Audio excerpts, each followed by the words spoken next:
What look like in heaven? Peace will breathe like the sea. Does the sun shine bright forever? Have your tears and your pain gone away? Yeah. 'Cause here on earth it feels like everything good is missing since you left. And here on earth everything's different. There's an emptiness. Oh, I hope you're dancing in the sky.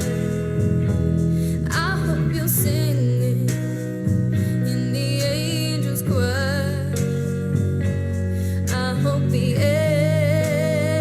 angels know what they have. I bet it's so nice up in here since you arrived. Tell me, why do you do up in heaven? Are your days filled with love and light? Is there music? Is there art and invention? Tell me, are you happy, more alive? 'Cause here on earth it feels like everything good is missing since you left. And here on earth everything's different. There's an emptiness. Oh, I hope you're dancing in the sky. I hope you're singing in the angels' choir. I hope the angels know what they have. I bet it's so nice up in here since you arrived. Since you arrived.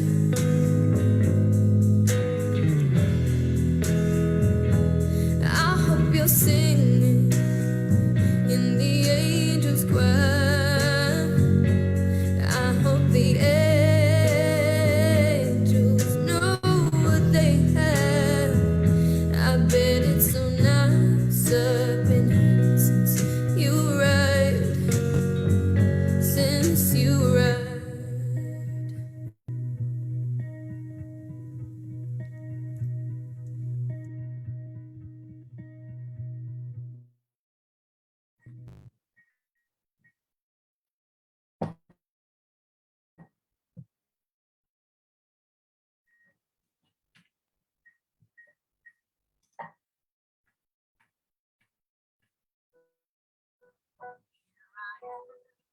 Looking down on you from heaven. It's so peaceful, it's so free. Like you pray down. It's so the one way.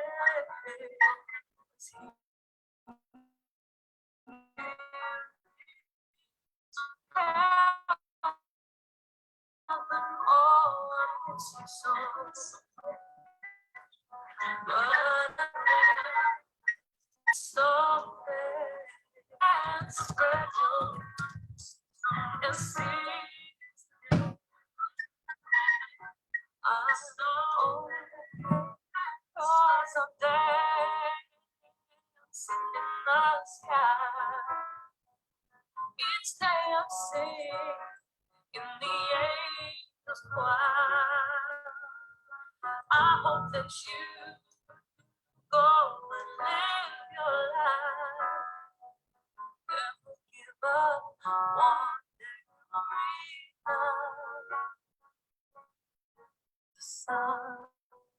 shine so bright.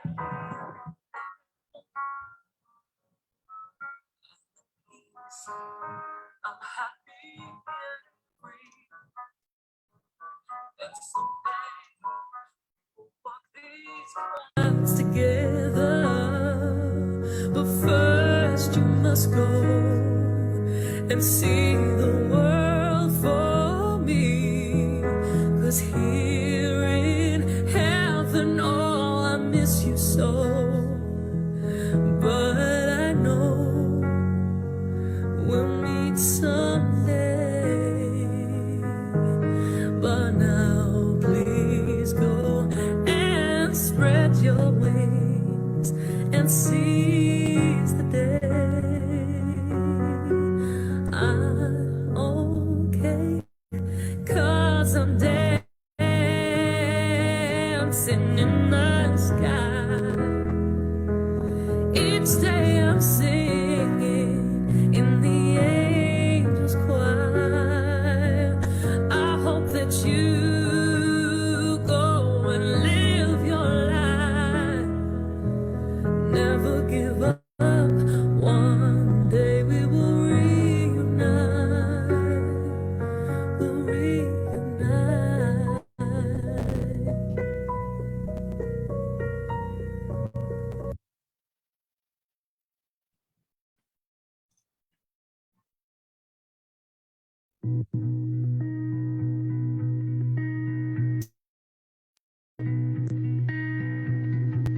Tell me, what does it look like in heaven?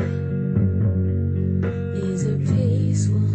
Is it free like they say? Does the sun shine bright forever? Have your fears and your pain gone away? 'Cause here on earth it feels like everything good is missing since you left. And here on earth everything's different. There's an emptiness. Oh, I hope you're dancing in the sky. I hope you're singing in the angels' choir. And I hope the angels know what they have. I bet it's so nice up in heaven since you arrived. So tell me, what do you do up in heaven? All your days filled with love and light. Is there music? Is there art and invention? Tell me, are you happy? Are you more alive? 'Cause here on earth it feels like everything good is missing since you left.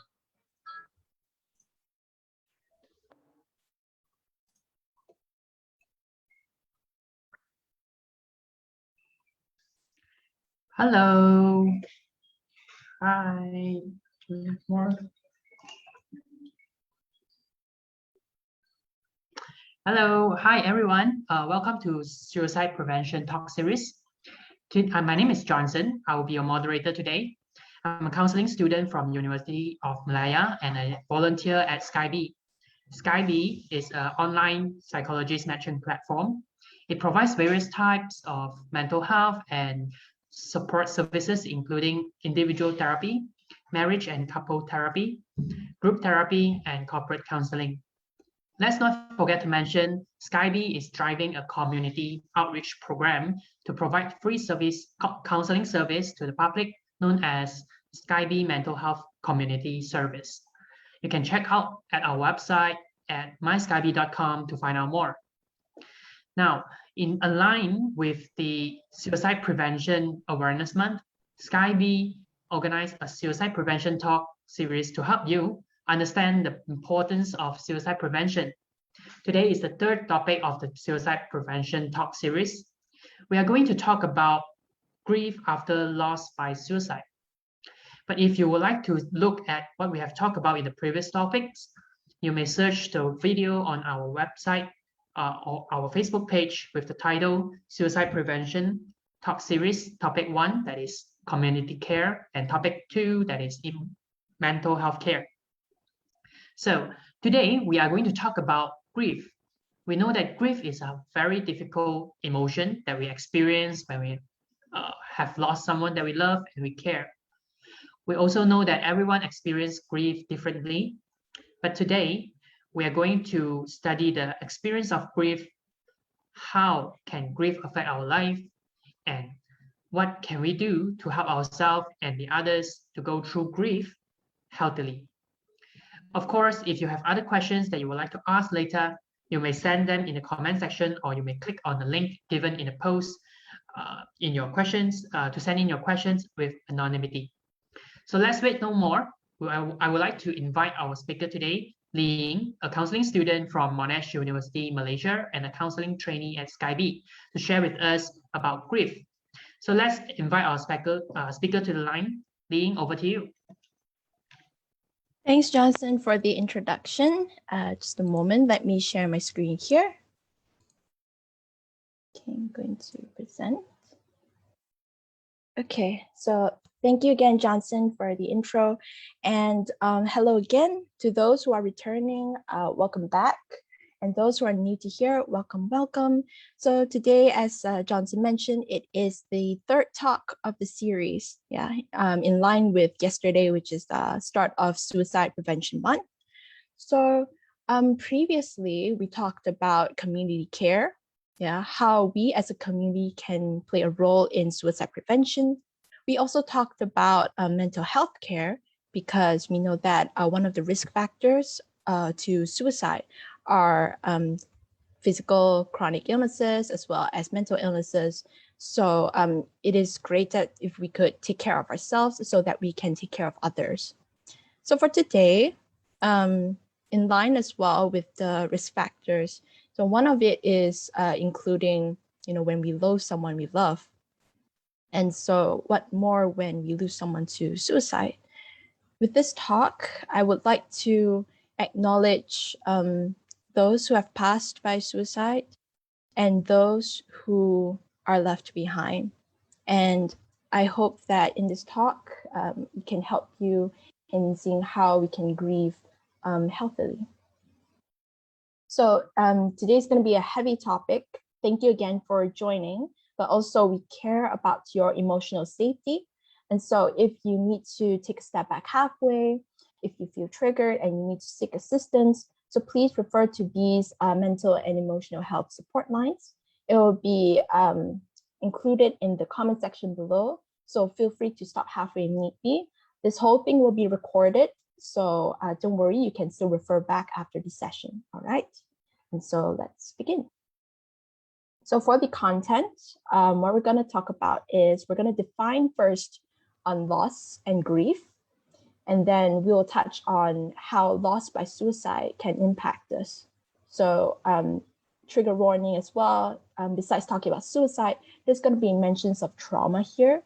So just take note, especially if you have any trauma triggers.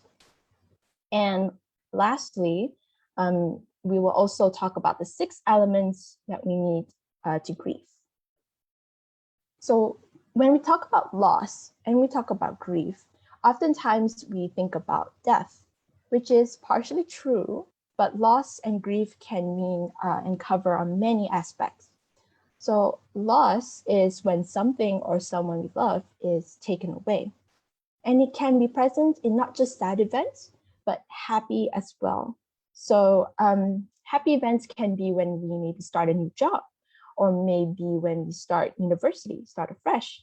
But however, loss can happen as well in those, because when there is change, there is also loss.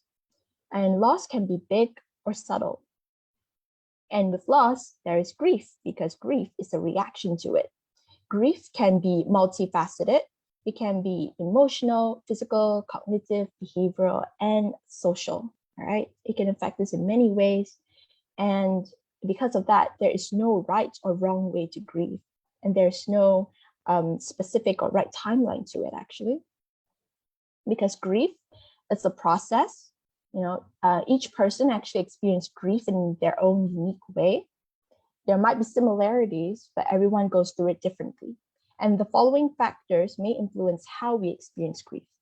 The first one being how is our relationship with the person who has died, the circumstances surrounding their death, how stress and distress have been managed in the past, the availability of a strong support network, as well as our need for closure.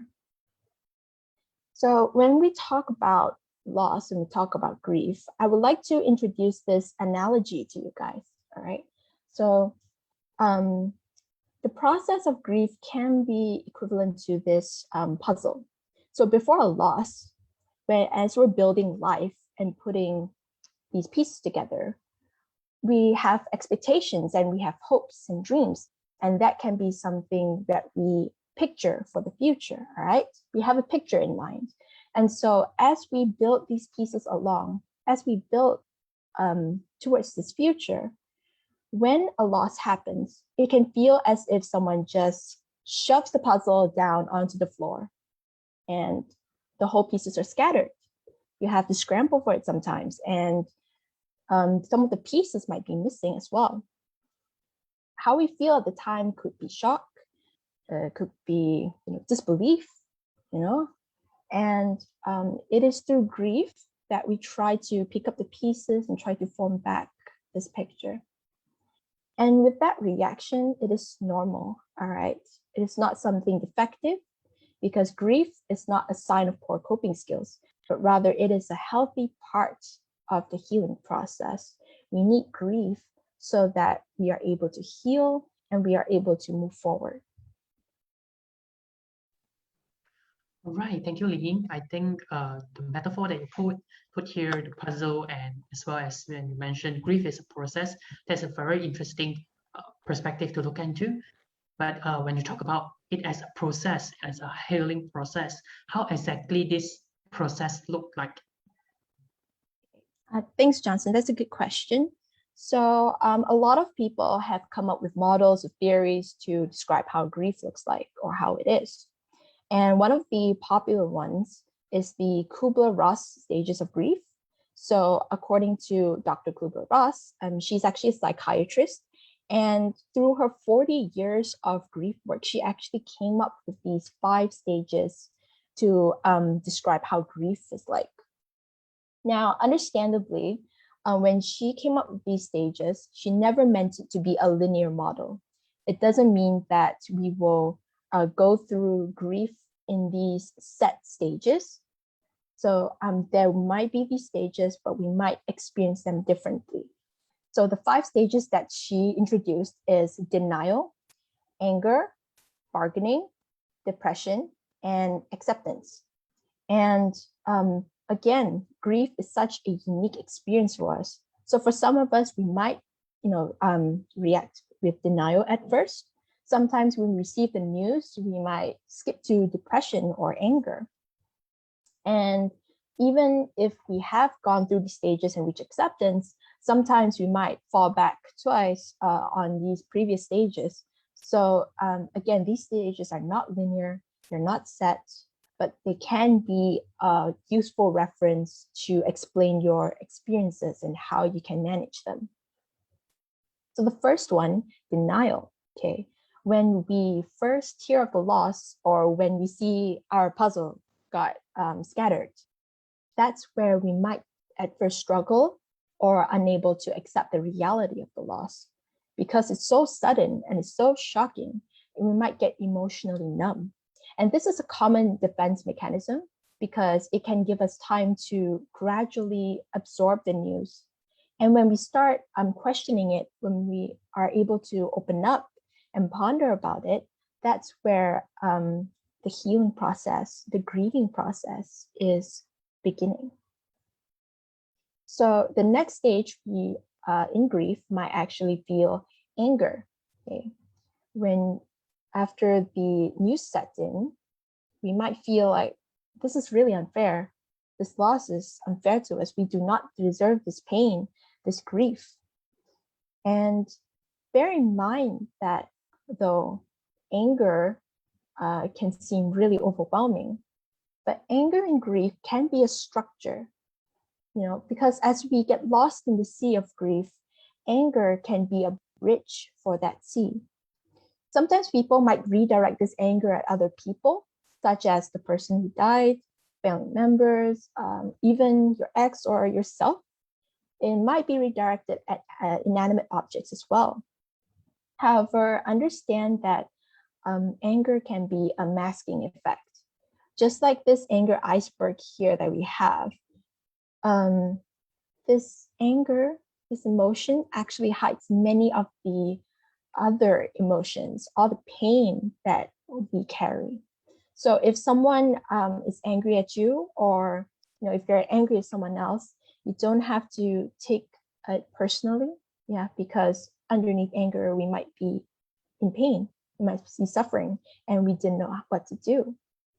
The good thing about anger is, besides giving a structure, it can also prompt us into action, right? But note that if anger is not managed well, it is best to seek help. Otherwise, if not managed, it can be quite destructive. So after we calm down and after the news slowly sets in further, we might reach into the bargaining stage. In the bargaining stage, we tend to ruminate a lot. There will be a lot of what ifs or if only statements, And it is not uncommon to see religious individuals trying to negotiate, make a deal, or try to promise to God or a higher power so that in return, they can get healing or relief from this pain. And again, this is another defense mechanism. It is a way for us to regain control or feel like we have an effect on the outcome, right? It can help us postpone the sadness, confusion, as well as the hurt. But once the news sink in a little further and we fully acknowledge that, all right, this is not something we can control. This event has happened and the situation might get difficult and messy. It might get overwhelming. We might face an emotional overload. And that's where we might step into this quiet stage of grief, depression. Because when we interact with people, when we go on about and get so overwhelming, it might feel foggy, heavy, and confusing. And so in order to recuperate, we might isolate ourselves from others to cope, okay? But once we give ourselves time to heal, once we are able to reflect on ourselves, then maybe we might be able to embrace and work through them, right? So depression is actually a normal grief reaction. It is only that if this depression prolongs too long, or if it affects your daily functioning, such as your appetite, your sleep, your responsibilities, that's where you might need to seek help and talk with a mental health expert, right? And once either we go through all stages, or once we have the news sink in, and once we heal from all this pain, then perhaps we might come into acceptance. Acceptance is when the storm passes and people are able to look back and react with less intensity, okay? So it is not necessarily a happy or uplifting stage of grief, but it also doesn't mean that you move past the grief or loss. It just shows that, you've come to accept it and you've come to understand that, all right, this loss happened and what can we do with this loss and how we can move on with this loss, right? So these are the 5 stages to describe what we're going through in grief. Right.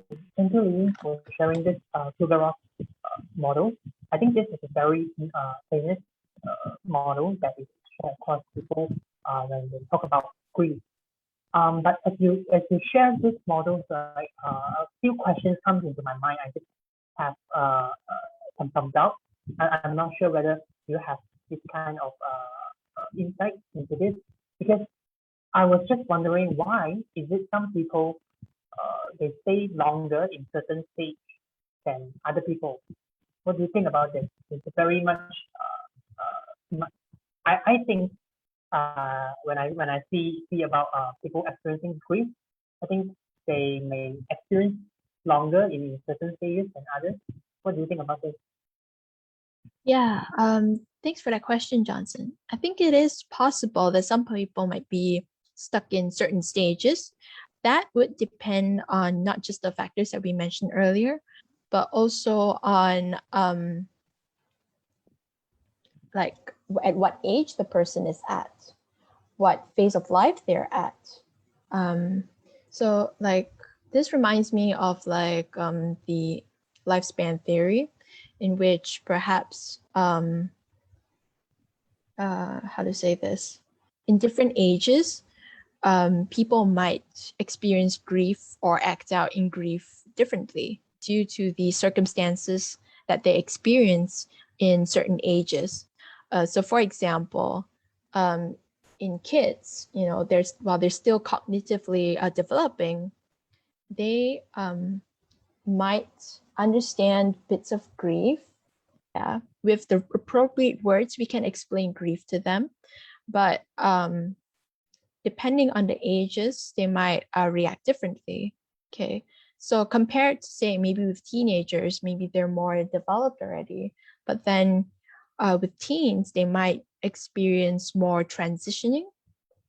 Yeah, and at that stage, perhaps they might not have found the right coping skills, perhaps.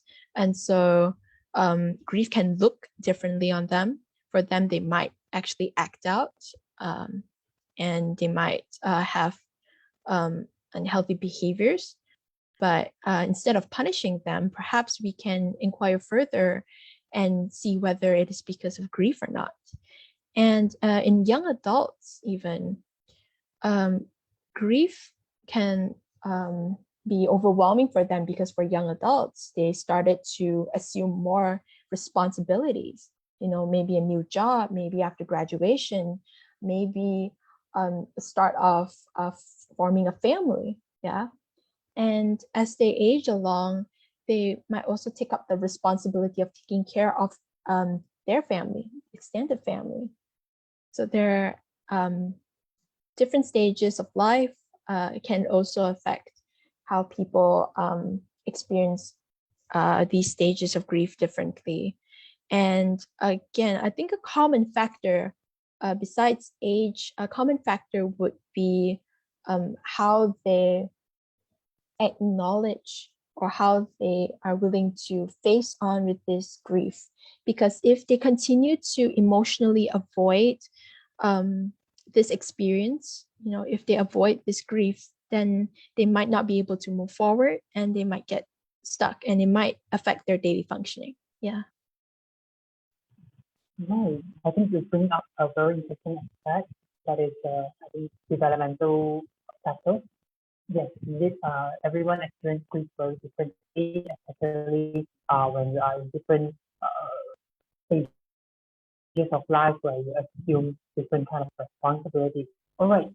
Then it comes another question in my mind that I remember you talk about PSA, the psychological first aid.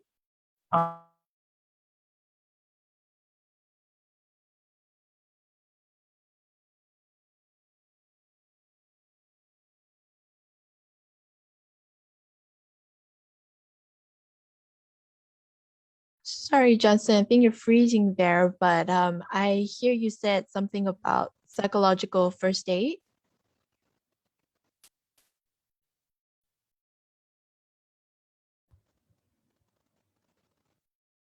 Johnson, you there?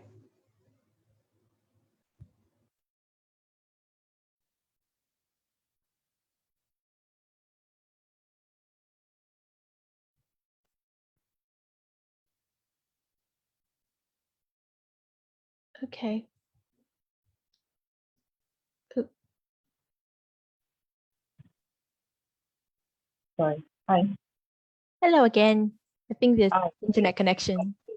Yeah. chemical issues. But yeah, the question about PFA. Yeah, question about PFA, right? Like, do you mean to say that is it applicable here when people experience grief? Is that correct? Yeah, that's what's in my mind. Right. Okay, so I think for PFA, yeah, it can be applicable, especially if we see someone in grief. And with these stages, then it makes looking out for the signs better. Okay, so remember PFA refers to the 3 L's, look, listen, and link. So again, these 5 stages can be a helpful reference so that you know what to look for. Yeah. And then after knowing what to look for, perhaps then you can open up the dialogue, ask them how they're doing and checking in on them, showing them non-judgment as well as safe space. Yeah. And once we are able to identify what they need in order to cope with this grief, then that's where we are able to link them to resources, anything that can help them. Yeah. Right, thank you. Yeah. See, I already remember what you talked about in the previous talk. Look, listen, and link. So yes, that's all for the question that I have. But before we move on, I just have one more. The last one. I hope I didn't bring you too far away from the topic. But it's related to today's title. We talk about grief after loss by suicide. I just wonder, how do we categorize grief after loss by suicide and grief after loss by any other factor? What is the difference between these two kind of grief? Okay. Yeah, thanks for that. And okay, the reason why I define loss and grief first before specifically loss by suicide is because I want to get the basic definition there, so everyone gets the same understanding before we move forward. And okay, so what makes loss by suicide any different then, you know? And it can be seen that loss by suicide has actually like added elements to it. Okay, loss by suicide can be traumatizing. It can be highly traumatizing, especially when it's so sudden. And if the person leaves no know anything, you know, maybe previously you've seen them and they seem very happy, but then after that they decided to you know, kill themselves. That's shocking, you know. And not only is it traumatizing, it is also complex, because if the person leaves no explanation, and given how there are many factors pertaining to suicide, so all the more it can get really complex. All right. Not just on thinking about the reasons and causes and correlations to the suicide, but also how then do we grieve when it's pertaining to suicide? Because across all religions, not all, perhaps I would say majority, all right, majority of religions and cultures, from my understanding, actually prohibits suicide, or they deem suicide as sinful. Okay, and with prohibition, with labeling it as something immoral, that's where shame and fear comes in. Okay, there were even funeral rites that were held differently for suicide, and that can be really complex, because then people wouldn't know how to grieve properly. You know, sometimes it can feel as if you can't grieve at all for the person, so it can get really complex. And not only that, the death also might not provide any closure. And what I mean by closure is closure brings us a form of certainty. For example, say if a person passed away from old age, we can easily sort of accept that, not say easily, but it is an easier concept to accept because it is expected. Okay, all of us eventually will die one day, and usually the case we die, if we're lucky enough, is through old age. So that expectation brings certainty. But when it is unexpected, or when there is no cause to it, such as the incident of the disappearance of the MH370 well, not disappearance, but from that case, we didn't know what happened to the passengers. Yeah, we didn't know whether they're alive or whether they're dead. We didn't know the status of it. And that lack of closure can really be confusing. How are we supposed to feel? And it can lead to complicated grief because we don't know how the person is. And it can be scary to hold on to hope sometimes, yeah. And same thing with suicide, although from there we know that the person passed away, but the cause of it or what influenced them or got them to make that decision can still be muddy or unclear. We wouldn't know. And this lack of closure might affect how we grieve for the person. And suicide, unfortunately, it still carries stigma and possibly prejudice. Yeah, again, if people have the lack of awareness to suicide, if they still believe that suicide is something selfish rather than it being coming from unhappiness, or that we need to provide further care and understanding for suicide rather than judging it, then this judgment and this stigma can really hinder people to grieve properly or to care for them properly, right? With this conflict, then there is tension and shame. There's so much building up. Don't forget, in Malaysia, suicide is still considered illegal. Yeah, and the legal implications might prompt investigations, and this can cause lack of privacy. So loss by suicide can feel so overwhelming and so much for the person. So all the more we need to look out and care for them. And what I mean by trauma, okay, when I say loss by suicide has an added element of trauma is, let me define it here. Trauma is a Greek word for wound, and it is when an event of such intensity that it seriously wounds the person's sense of themselves, okay? It might affect their value and worth. It might affect their worldview, and it can also, most importantly, it can affect their sense of safety in this world, okay? And trauma is not only through witnessing. Trauma is a reaction to when they are told about these disturbing and horrific events. So sometimes it is not just seeing with your own eyes. Sometimes trauma can also happen when we hear about it. So you can see language can be so powerful, and trauma, along with the loss, it can affect the person even more, right? And Rita Schulte, she is actually a counselor as well as a survivor of suicide loss. So she identified the 3 areas of impact, which is traumatized brain, existential crisis, as well as the guilt and shame that might lead to complex trauma. And with these 3 areas of impact, if they are not addressed, then it can really influence further on the what ifs and the if onlys, the bargaining stage, okay? So on grieving, if someone is traumatized by the memory or manner in which someone died, we need to help them by de-traumatizing those memories so that they can feel free to grieve properly. And again, if it's not addressed, it can lead to complicated grief.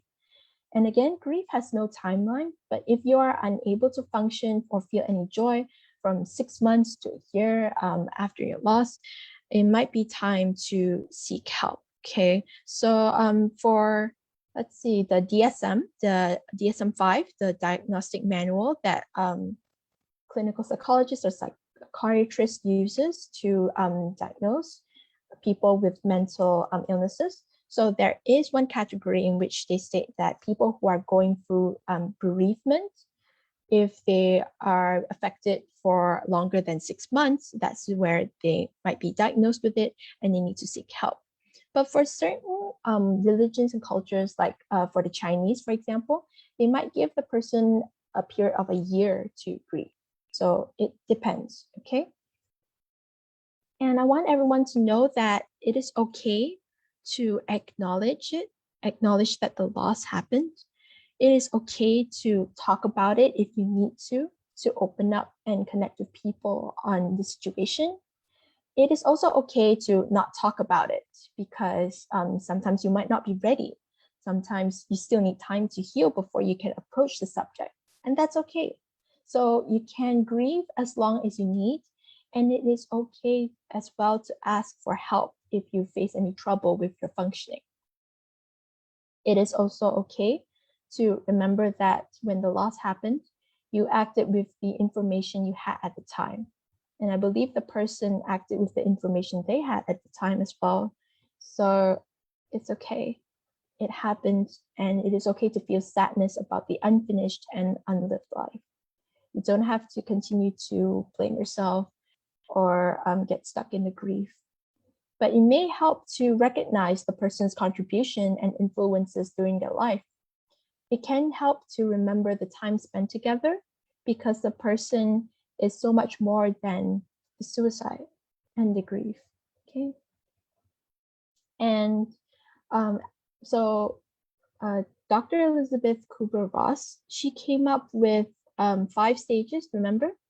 So alongside author David Kessler, who lost his mother and son and worked alongside with her on the grief work, he actually identified the 6th stage. Okay, and in this stage is where the healing process can begin, and they name it as hope.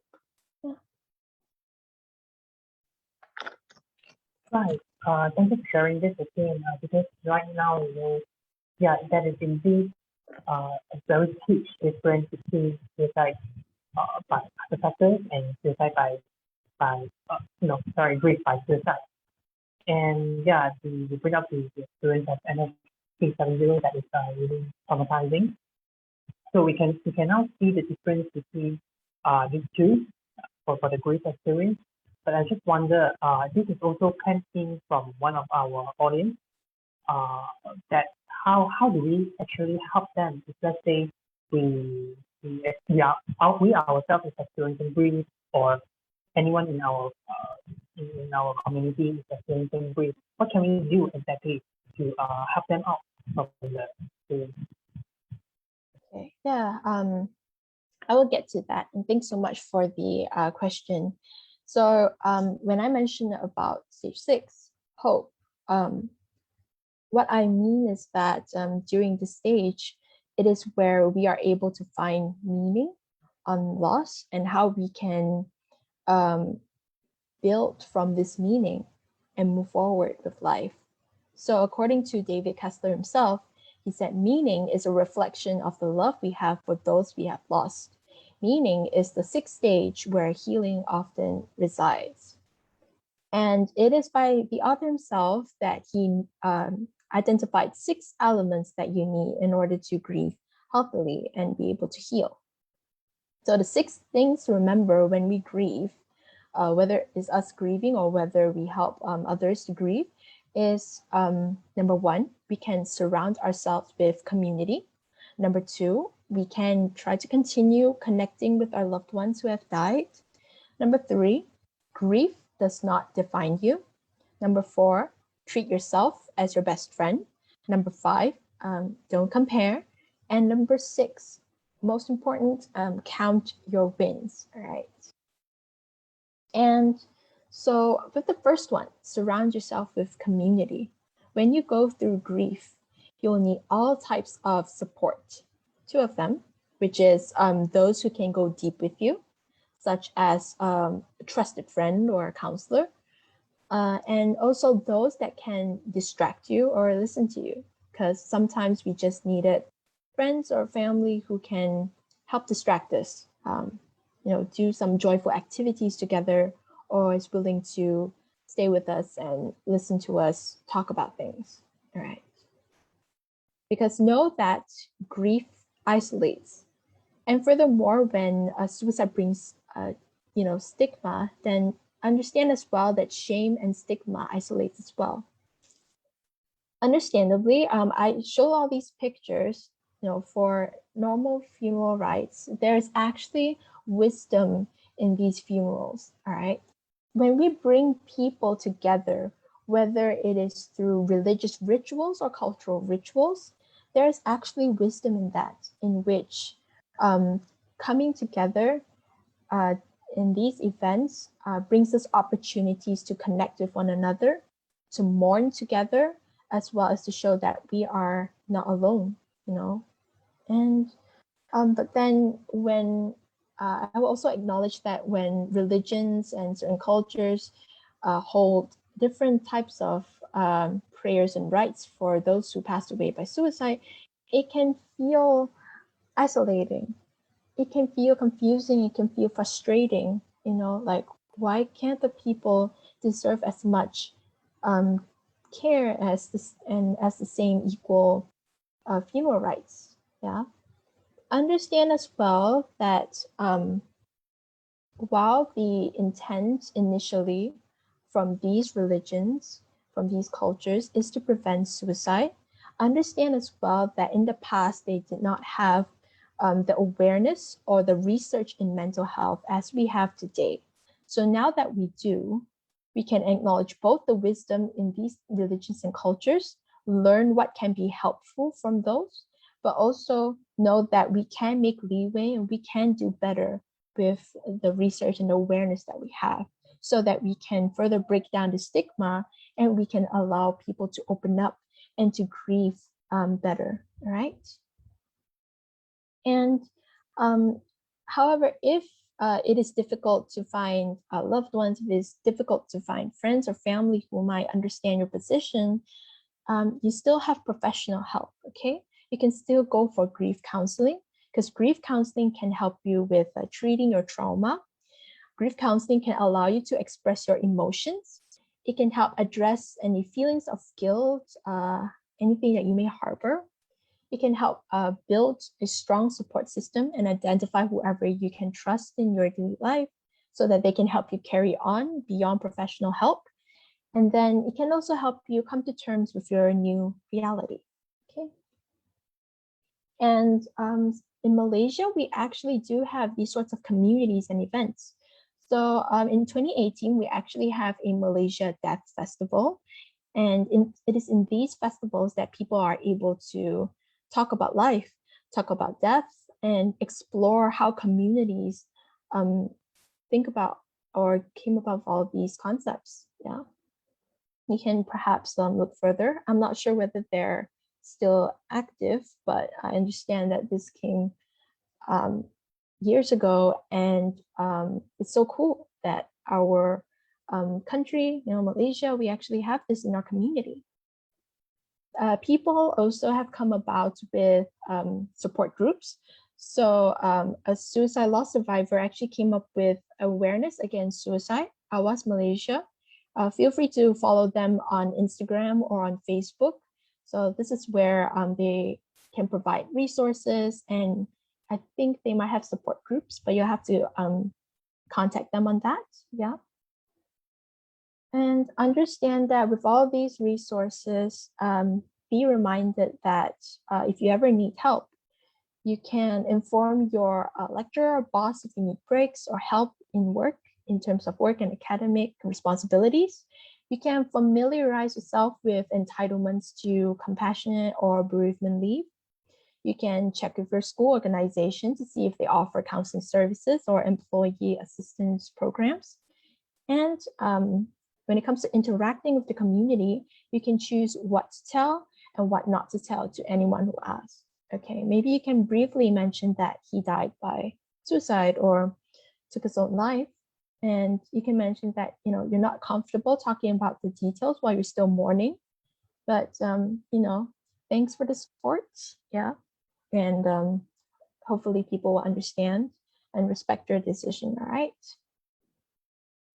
So aside from community support, we can also try to continue connections with the person who passed away.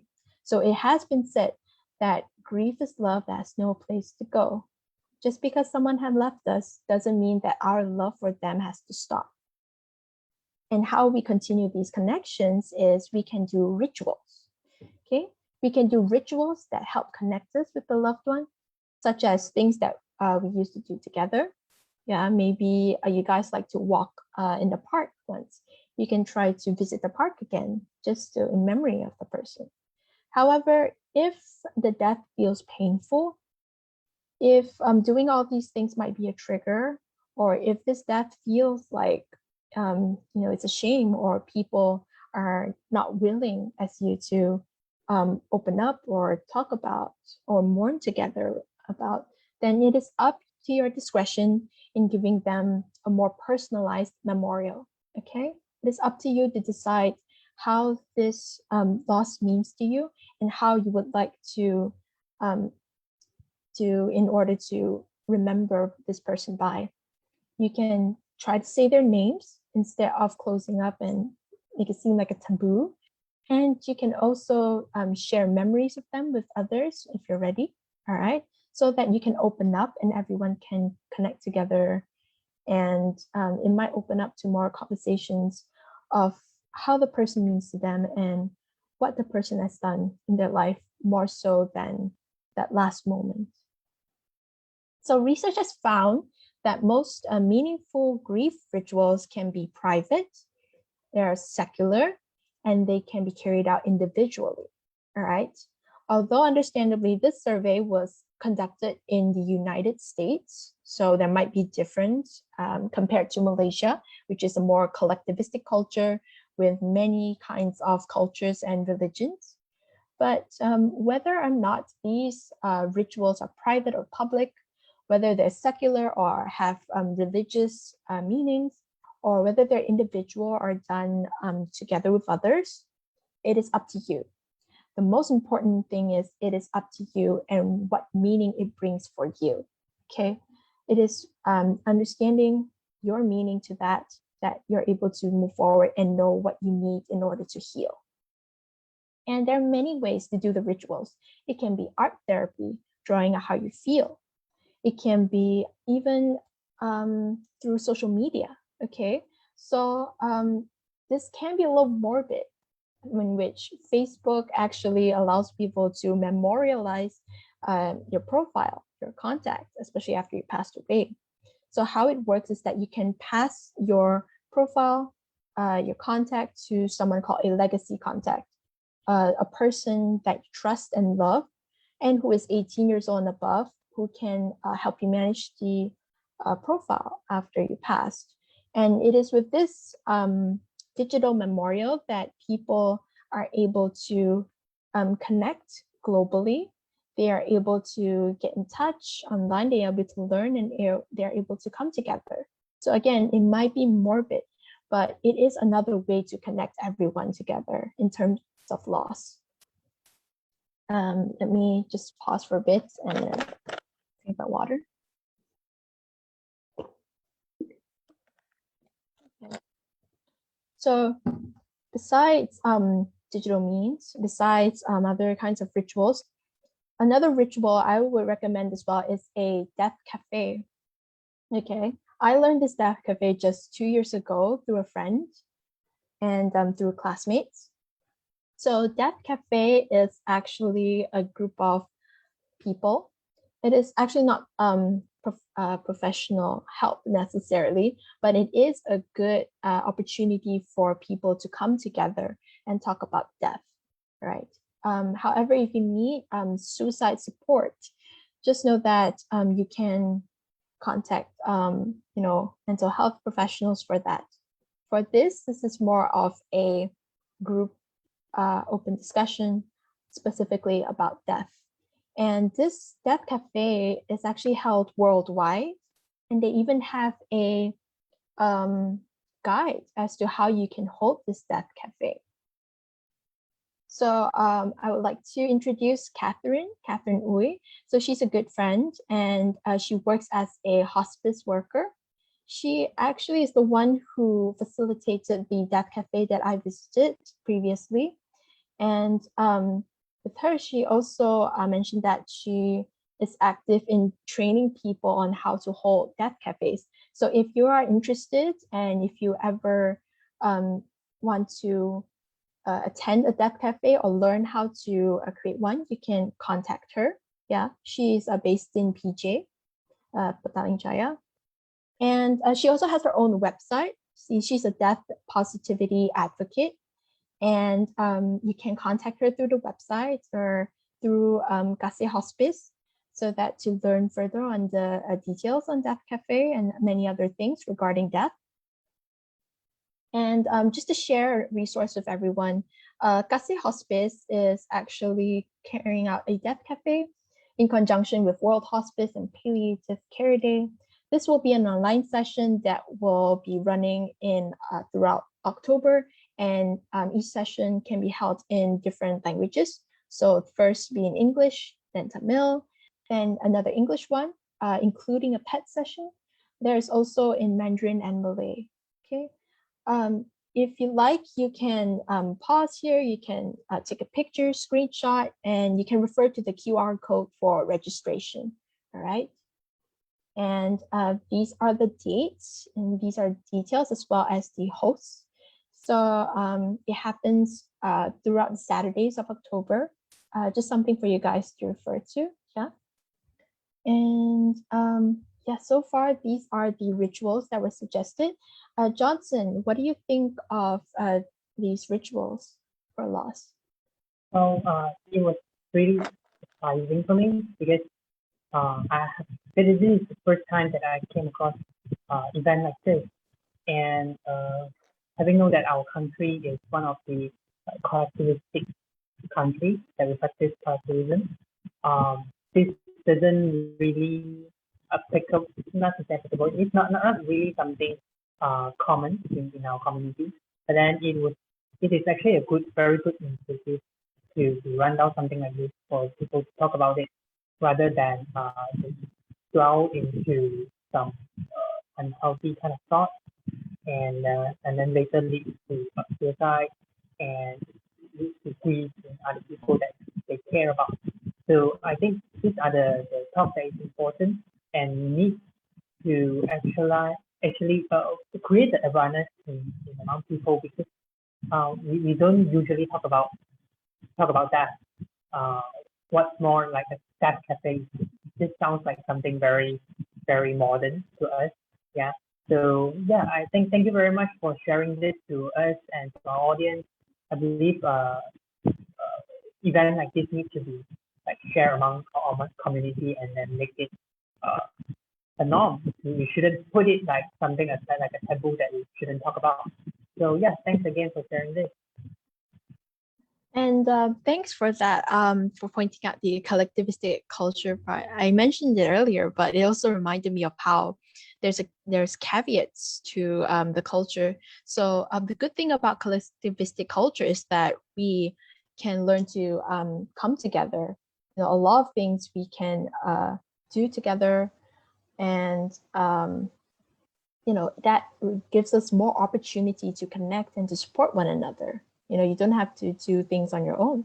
However, the caveat would be that if people were to do things differently, or if they want to talk about things that they consider taboo, such as suicide or death, then it can be difficult to find people who are like-minded or who are open enough to talk about these things.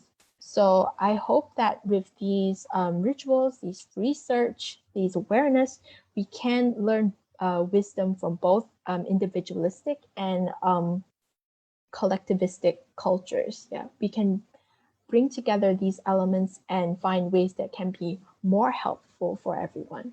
Okay. And so far, I've talked about community support. I've talked about making meaningful rituals. So the third one I want to remind is that grief does not define you. It is okay to acknowledge grief and remember to honor your grief, but you don't have to lose yourself in it, because this one event is not who you are. So as you notice, language and culture actually influences how we label and how we view grief. For example, when someone lost a spouse, they're called a widow or widower. When a kid lost their parents, they're called an orphan. Now, these are not necessarily bad terms. Sometimes they can be useful so that people are able to navigate better in social interactions, and they are able to be more sensitive and avoid asking inappropriate questions, okay? But then, however, sometimes these languages are also missing some things, some names, such as for parents who lost their child, what more, either through miscarriage or suicide, they have no name for it. And sometimes it can be difficult when there's no label to it. They wouldn't know whether they can grieve or not. And, so again, there's good and bad to the labels depending on how we use it. So we can choose to retain the label or not. But again, we don't have to be stuck by it, because sometimes if we're stuck by the label, we are hindered or we are limited from moving on with life as we'd like. So sometimes for a widow or widowers, they might want to move on to another relationship. And if they were stuck with this label, then people might associate stigma with it, and they might feel less likely to interact with the person, So depends, okay? These labels, it's up to you whether you want to retain it or not, but then see whether it helps or not, all right? And remember that you can remember your loved one with more love than pain, okay? But understand as well that it is at your own pace. The beginning might be rough, they might be more painful. So just honor your pace, honor your grief, and in that, you can honor your healing. Because oftentimes when people think about grief, they usually picture grief as getting smaller as time passes, but that's usually not the case. Usually grief is actually, it might stay as it is, okay? And in actuality, we can grow around grief, okay? Because sometimes, yeah, we are able to look back with less intensity, but that is also because we did our healing. We are able to grow and find better meaning on it. And that's how we grow from grief. And it shows how it is possible for hope and healing. Number 4 as well, as we honor our healing, we got to treat ourselves as our best friend. So while grief is on the inside, mourning is what we do on the outside. How we feel and what we do is totally different things. So you don't have to rush yourself, and remember to be kind to yourself in these difficult times. One way of to be kind to yourself is to directly ask yourself, what do you need? And also ask others if they can help. So for example, let's say a birthday of the person who passed or the death anniversary is coming up. How do you feel regarding this event? Will you be okay, or will you need further support? And once you're able to identify that trigger, then perhaps you can ask people, you can inform them that, hey, I might not be feeling as well. And you can ask them if they can help you out in support, all right? And as you honor yourself, please don't compare. Yeah, it is best not to compare, because comparison can be tough in grief. Even if you win in the comparison, you still lose, because there is no winner in this sort of competition, okay? Comparing your grief with other people is kind of like comparing a sprained ankle and a broken leg. Again, both, whether the intensity differs, both of them require care, both of them deserve the medical attention that they deserve. And so in grief, both, whether it's less intense or more intense, it can be quite painful. And so it is better if you don't compare. And what someone thinks of your grief is none of their business. It is none of yours as well. So just do your own thing. And along the way, do be gentle and true to yourself, and honor your pace. And as you go through the healing and as you get the support, don't forget to count your wins, because this is where growth happens. Even if it's little steps, all right? sometimes things can be quite difficult to do, but they still count something, you know? Count all the small wins, count all the big ones, because like it is from there that you're able to track how much progress you've gone, how much effort you have put in for yourself, and how much you can move forward. All right. So there was a saying that goes, whatever that's worth doing is worth doing poorly. It means that whatever that's worth doing is better than nothing, even if it's done poorly. For example, say maybe you're stuck in the depression stage and you're unable to get yourself to go for a nice shower. A shower can last for 30 minutes. If that is too hard for you, it's okay. You know, it's worth to take care of your hygiene so that you can take care of your overall health. So what you can do is, rather than a 30-minute shower, you can try a 10-minute body wipe. You know, use a wet cloth to wipe yourself clean. If that feels impossible, you can try changing your clothes to clean ones. With clean ones, then you'll feel more comfortable. Or if that also seems difficult, you can even try dry shampoo. If washing your hair is too hard, you can try dry shampoo. So there are many ways, and even if it's done poorly, it still counts as something. So don't give up on yourself, all right? So in summary, let me recap that loss happens in both happy and sad events. It can happen in big and subtle events. Grief is a natural reaction. It is not linear. It's not neatly packaged in 5 stages in a straight line necessarily. And it has no timeline, okay? And with knowing all this, loss by suicide can be both complex and traumatic. So we gotta take note of the added elements to it and see where we can provide more care of. And if the grieving process affects your daily functioning from either 6 months to over a year, then please seek help. And know that hope and growth is possible post-trauma, post-grief, and you can do it through finding meaning. So remember the 6 elements. Surround yourself with community. Continue your connections with the loved one who passed away. Grief does not define you. Treat yourself as your best friend. Don't compare, and count your wins. Okay, so I would like to end here with this quote. What is grief if not love persevering? So understand that with grief, it also signals how much we love for the person and how much love we have in life, okay? So, and I really like this quote because this show really shows how much grief can be felt and grief can be experienced. And WandaVision is a Marvel film. I don't know if there are any Marvel fans here, but yeah, this film is a real tearjerker. And I hope that it is through these films, through this talk, through this awareness we built, that we are able to, again, honor those that has passed away and help those that are left behind and had to survive through this loss.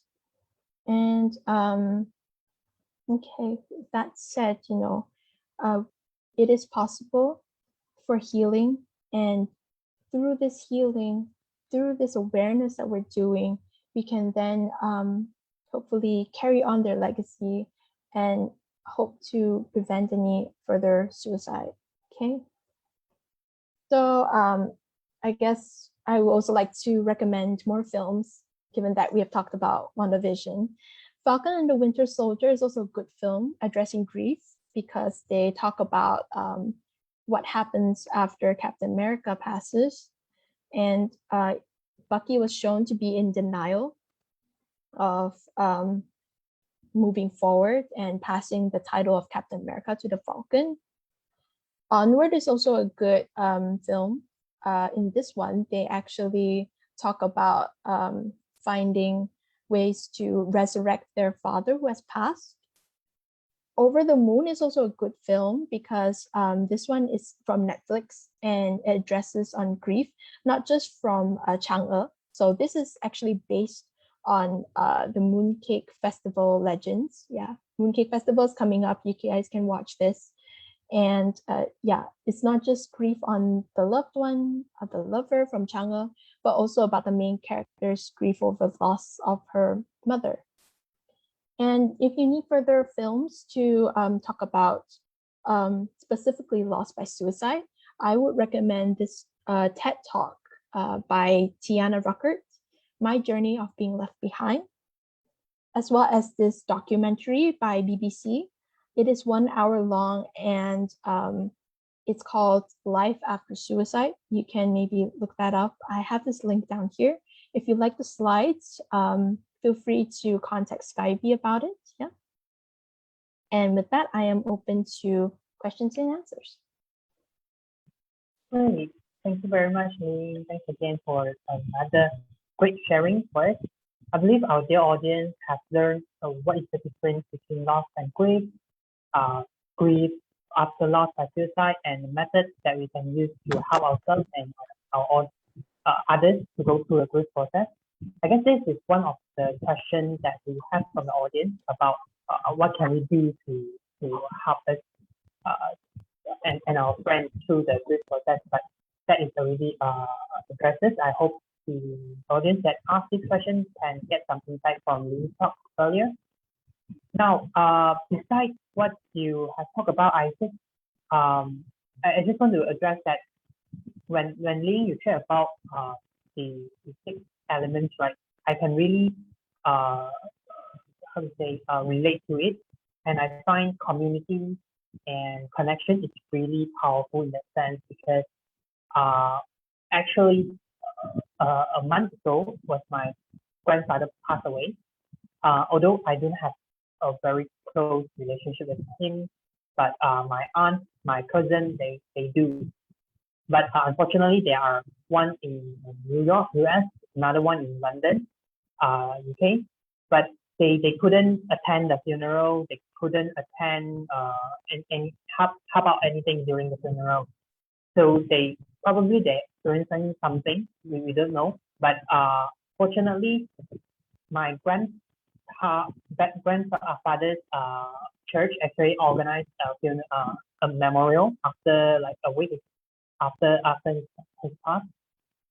So during that online memorial, we actually had the opportunity to see what kind of activities my grandfather had participated in church activities, and as well as the song that he wrote for church. So those are the memories that we can collect together, and then we kind of feel the sense of connection during the memorial. And yeah, that's the moment when I feel the power of community. And I believe my aunt and my cousins, they feel very strong as well because during that memorial, they do share of the feeling as well. So that is one of my experience in having this community support. So yeah, I do believe that everyone experiences grief differently, and then some people might have a very difficult feeling. So yeah, the method that you have shared, Lee, is really powerful, and that is one of my personal experience that I would like to share to our audience. So with that, I think that's all for the talk, but we will move on to a Q&A section. Let's see if we have more questions from the audience. The first one here is, yes, indeed, that is a very good topic to discuss about. And then he mentioned about he do not know how to respond to it. I guess the 6th element is one of it, but if Ling, do you have anything to add on to that? Yeah, thanks so much, Johnson, for sharing about your story as well as the questions, and really sorry to hear about your grandfather, but I'm also happy to hear that you get a sense of community support from there, and I'm glad that some of your relatives, such as your aunt, who is not the same area as you guys are able to connect online. Yeah, so I think throughout this pandemic, we have really find more ways, more opportunities to connect globally and digitally. So coming back to the questions, yeah, I find as well this topic is quite beneficial to discuss. I've also recently learned about it, and I was hoping that I could share more of this with people. And if you feel like you don't know how to respond, that, yeah, I do hope this helps a little. And if you have any further questions, feel free to ask as we still have time. And okay, for the first one, I can see in terms of don't know how to respond, again, you also have to watch out for what kind of loss that the person is going through, all right? Because again, if it is loss by suicide, then there are more things that you need to take note of, and more care to and support to provide when necessary. So second one, I can see how to help people who lost their friends coming out from that. What can we do as a friend? Help lost their friends come out. Who lost their friends? In terms of friends, okay. Sometimes friends can mean to them as much as family. So just like how I mentioned the previous factor, depending on what the relationship is, also affects how they grieve. All right. So again, in life, we have different ways to love. So in death, we also have different ways to grieve. So what can we do as a friend? Again, we can also refer to the PFA. I think I might address that earlier. So we can try using psychological first aid, as in looking out for their signs. See if the person is facing any 5 stages that we mentioned. Yeah, and within these stages, we can then check in on them. And when we check in on them, we can do a gentle approach. I think you can check back on the first video that we had on more details on PFA. But essentially, when we look out for these signs and when we gently open up the dialogue, asking non-judgmental questions, more open ones, such as like, hey, I noticed that you're feeling this way, or you haven't been eating enough, you seem to be not sleeping enough or anything, and I'm kind of worried for you. So it's like, how are you coping with this loss? And is there any way that I can help? You can gently approach the person and remember to stay in non-judgment and ensure that safety doesn't mean just physically, but also make sure that the person feels emotionally safe to talk about these things. So as a friend, if really the person is affected further, then perhaps you can, again, seek professional help. You can gently suggest to the person, would you like to see a counselor?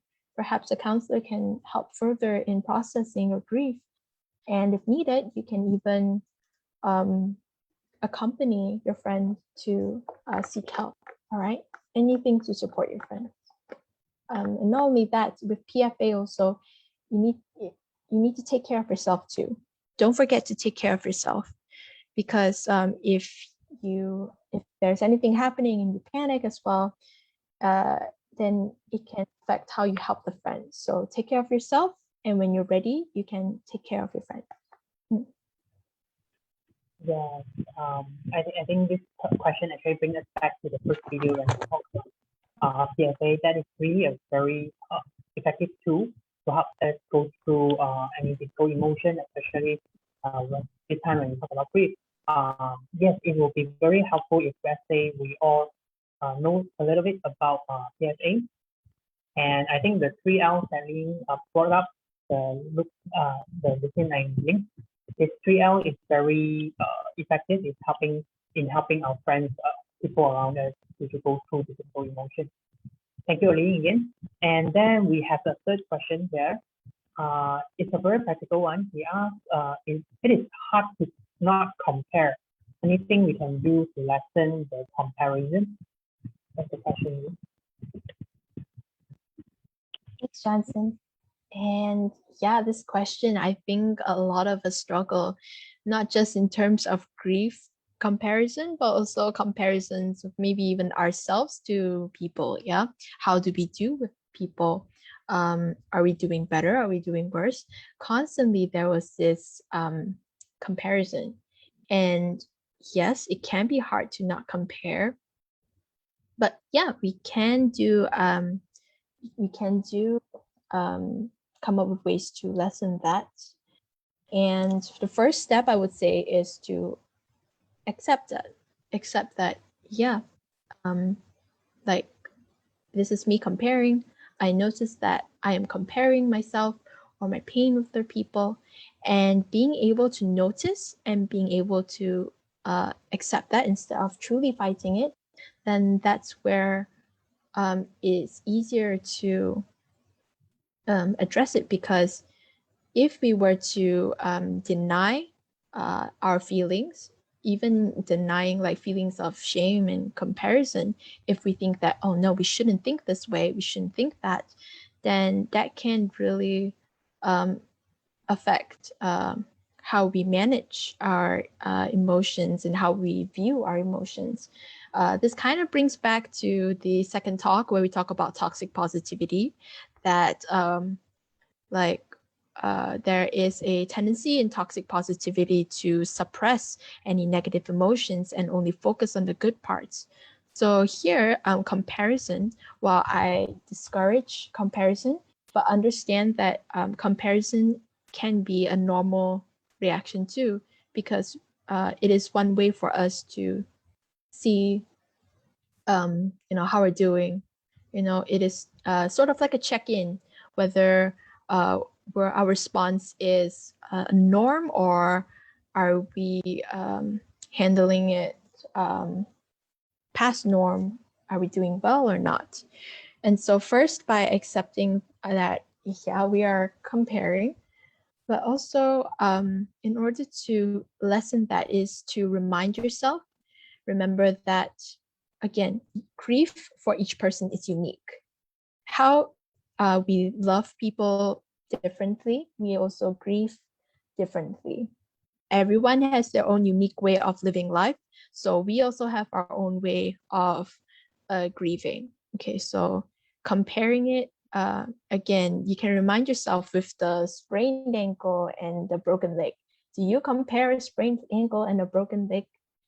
Like, you tell to a person who broke their leg that no, like, your pain is not that bad, so same thing. Acknowledge that you are grieving. Acknowledge that, yeah, what you're going through might not be the same as other people, so it's okay. Then you can then remind yourself that what you're going through is all right, and trust that when you need help, you have the resource and you know where to look for. Okay. All right. Thank you again, Min. I guess yeah, this is how we actually relate all these three talks that we have conducted before. Yes, indeed, this three video is going to post on our Facebook page and our site. If let's say you want to find more information, we have talk about PSA, we have talk about toxic positivity. All this is interrelated, and then we have only one goal, that is to bring awareness to suicide prevention. So we hope that these three questions actually, these three talks actually give you some insight on how to cope with the suicide prevention. Before we closing, we do have one more question that's coming in. Let's see. I believe you can see from the side as well. What if one can articulate hostile towards intervention or talking about anything feeling related? How do we bring up that support is available? How do you see that? Okay. Thanks for that, Johnson. And let me think about it as well. So what if one can't articulate how they're feeling, or are hostile towards the interventions that were mentioned? Okay, so yeah, sometimes it can be difficult to label our emotions, especially when we're not taught, or when everything still feels overwhelming or fuzzy, right? And if we are not able to articulate that, there are resources. Yeah, I think in the second talk, I've mentioned that we can use the feelings wheel, or we can use the feelings thermometer, some things to help identify. And if it's just a straight conversation, you don't have to pull every intervention. Maybe in a conversation, you can try to empathize with the person, see what they're feeling, and if they're not really sure, perhaps you can start with open-ended questions, or maybe you can check in with your own guesses. It's not to assume what they're feeling, but it's more of you can let them know, like, correct me if I'm wrong, but it sounds like you're feeling this.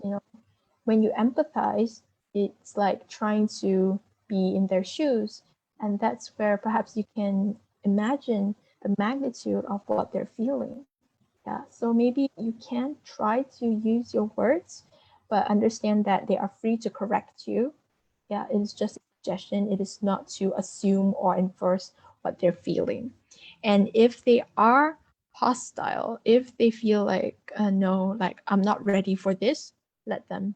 It's okay, because maybe they are not ready. And just, you can gently let them know that you are here for them, because if you force interventions or you force anything on them, and if they're hostile towards it, it might backfire. Because when someone is forced to do something, it is usually for the other person. And when you are doing things that are not out of your own intention, it can be really hard to retain. So yeah, if they're hostile, let them be. But also let them know that, like, tell them that it's okay if they're not ready to talk about it, but also remind them or let them know that you're here. If they ever need you, you're here. You can maybe let them know when you're available. But yeah, the reminder to them that you're here for them, they have support, might be beneficial to them. And letting them be, once that they are ready, then perhaps they can turn to you. They know who to turn to and what resources they have. And how do we continue to bring up that support is available? Yeah, you can bring up at the end when they are more calm, and know that, trust that they can come to you for help. All right. I, I remember when Ling to put up this that do not rush ourselves. Being like ourselves or the friends of us, we do not really rush them. Everyone has their own pace in experiencing difficult emotions. So yeah, it is good to like follow their pace. If they say they need any help, remember PFA say always address to the immediate needs first before we want to continue anything else. All right, I guess that's all for the questions that we have. I just want to bring out quick news that we have from yesterday because in conjunction with the World Suicide Prevention Day, our new health minister, Khairi Jamaluddin, actually posted a TikTok on his social media on Twitter as well. So just because yeah, it just happened yesterday. So I just want to bring out that, and also our health director general Noor Hisham just bring up the data as well. Our suicide cases is rising compared to last year data. So we hope that this suicide prevention talk series can actually help you to help you and as well as your people that you care, that you love, to prevent drastic things from happening. So with that, we have completed the suicide prevention talk series. We hope that you have learned something important from this talk series. You can actually feel free to go back to our video that posted in our Facebook page to find out more that you would like to listen to again. So if you like us to organize more talks like this, please feel free to tell us what topic you would like to hear from us in future. via email admin@skybi.com, and we hope to see you again. Thank you, Ling, again, and thank you for our audience again. Thank you. Goodbye. All right. We do have just a quick announcement. We do have a feedback form that we actually already posted there. So we appreciate if you can actually give us some feedback so that we can organize more talk for you in the future. Thank you. The link will be coming up. It's already in Facebook. Thanks, everyone. Thanks, Johnson. All right. Thank you very much. Have a great day, everyone. Goodbye.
Since you arrived, I hope you're dancing in the sky, and I hope you're singing in the angels' choir, and I hope the angels know what they have.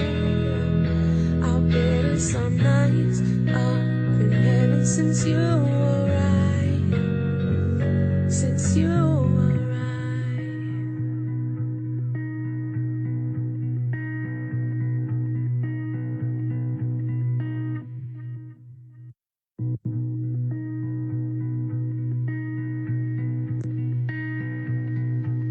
Tell me, what does it look like in heaven?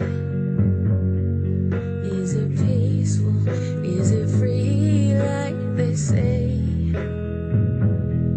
Does the sun shine bright forever? Have your fears and your pain gone away? 'Cause here on earth it feels like everything good is missing since you left.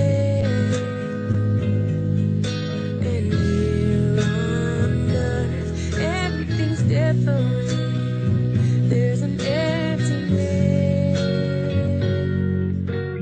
Oh, I hope you're dancing in the sky. I hope you're singing in the angels' choir. And I hope the